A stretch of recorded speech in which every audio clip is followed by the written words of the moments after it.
नमस्कार, मी अंकिता. अंकिताच रेसिपी मराठीमध्ये तुमचं खूप खूप स्वागत आहे. आज आपण बनवणार आहोत मटर पनीर. एकदम अशी साधी आणि सोपी पद्धत आहे. एकदम झटपट होणारी अशी रेसिपी आहे.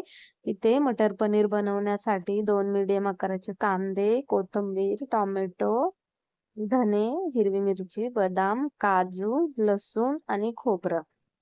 आता आपण इथे कढई गरम केली, थोडंसं तेल टाकायचं आणि त्यामध्ये आपण सर्व असं मसाले थोडे थोडे शालो फ्राय करून घेणार आहोत.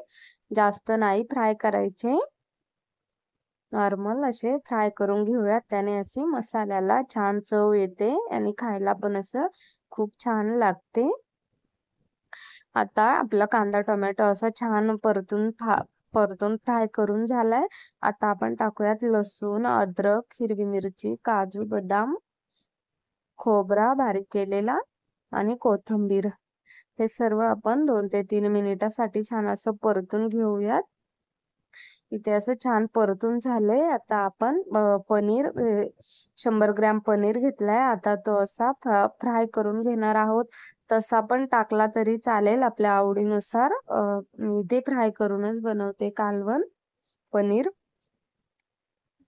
इथे असं छान फ्राय करून झालंय. आता आपण मसाले फ्राय करून घेतले होते शालो फ्राय, ते मिक्सरला बारीक करून प्युरी करून घेतले. आता आपण पनीर बनवायला सुरुवात करूयात.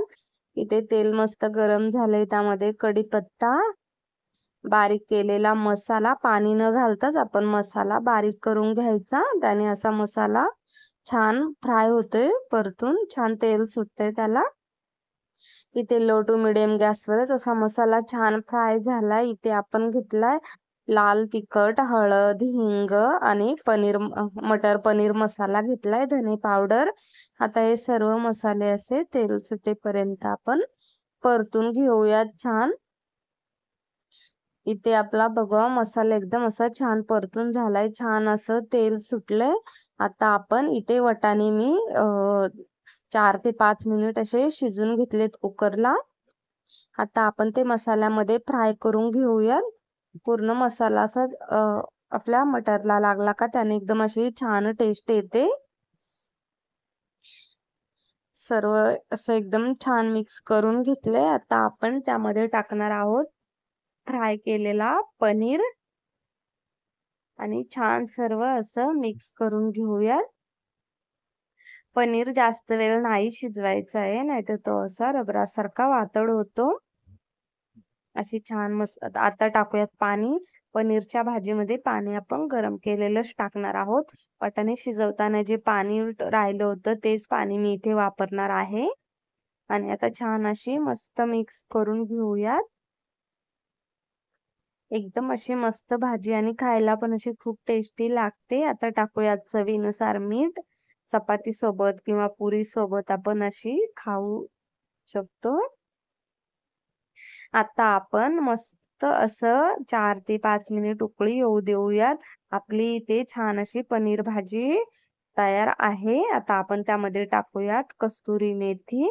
कस्तुरी मेथीने भाजीला खूप अशी छान टेस्ट येते. आणि आता टाकूयात बटर. बटर ऑप्शनला आहे, आपल्या आवडीनुसार टाकायचा. इथे आपली पनीर भाजी बनून तयार आहे. कशी वाटली तुम्हाला रेसिपी नक्की कमेंट करून सांगा. आवडली असेल तर लाईक करा. चॅनलवरती नवीन असाल तर चॅनलला सबस्क्राईब करा. धन्यवाद.